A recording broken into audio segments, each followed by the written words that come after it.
L'intelligence artificielle est sans doute la technologie la plus révolutionnaire de notre époque. Mais pour certains, nous vivons un véritable point d'inflexion. Face à l'emballement des investissements et des valorisations parfois délirantes, on peut se poser la question, sommes-nous réellement au début d'un développement durable ou au cœur d'une énorme bulle spéculative comme on avait pu le connaître autour d'Internet?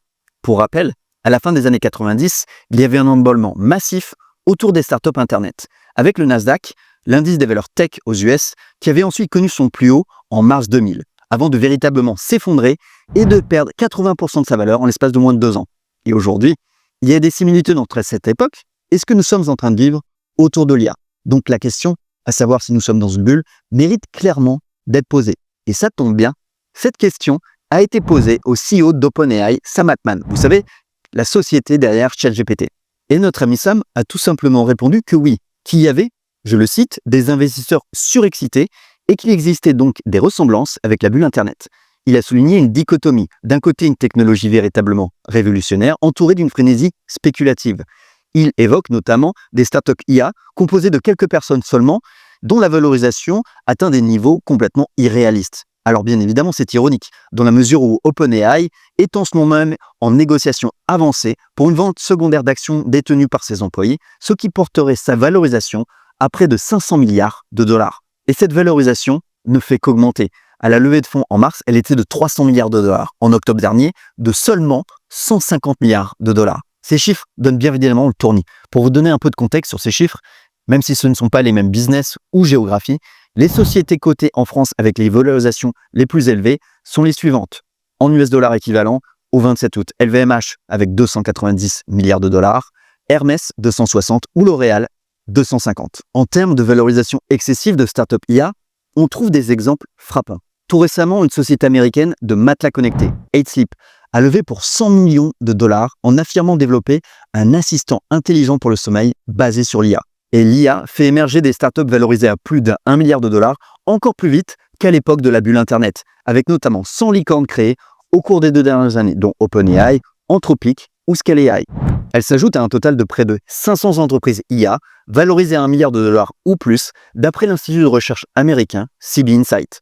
Autre élément des derniers jours mettant en garde d'une éventuelle bulle dans l'IA, un rapport du MIT, l'Institut technologique du Massachusetts, rapport qui avait d'ailleurs jeté un froid sur les marchés des valeurs technologiques à sa sortie. Selon ce rapport, 95% des projets d'IA générative n'auraient aucun impact sur le compte des résultats des entreprises. Il semblerait que cette performance décevante ne soit pas due à la technologie en elle-même, mais à une mauvaise intégration des outils IA dans les workflows existants. Selon ce rapport, donc, 5% des projets réussiraient seulement à générer de la croissance, souvent parce qu'ils sont très ciblés, collaborent avec des fournisseurs spécialisés dans l'implémentation IA et parce qu'ils privilégient des tâches de back-office plutôt que de sales ou de marketing. Paradoxalement, l'IA semble aujourd'hui profiter surtout aux individus. Des outils grand public, comme ChatGPT à 20 $ par mois, semblent plus flexibles et utiles que des solutions d'entreprise souvent jugées trop rigides et coûteuses. Pourtant, l'impact sur la productivité reste ambigu. Une étude récente de Stanford et de la Banque mondiale montre que 45% des travailleurs aux États-Unis utilisent déjà l'IA, mais la croissance de productivité reste inférieure à 2020. Des études contradictoires montrent cependant des gains de 20 à 30% dans certains métiers, tout en soulignant que ces bénéfices mettent du temps à se traduire à l'échelle organisationnelle. Alors, où en est-on vraiment? Face aux incertitudes quant aux gains de productivité qui tardent à se matérialiser, deux visions s'opposent. Les optimistes, qui voient dans l'IA un cycle durable de croissance, et les sceptiques, qui voient surtout une bulle spéculative et un puits financier sans fond qui risque d'exploser à la figure des entreprises IA. Parmi les plus optimistes, et vous allez me dire, il est forcément biaisé, le CEO d'Anthropic, le concurrent d'OpenAI. Selon lui, il ne faut pas s'alarmer des montants faramineux investis dans l'IA.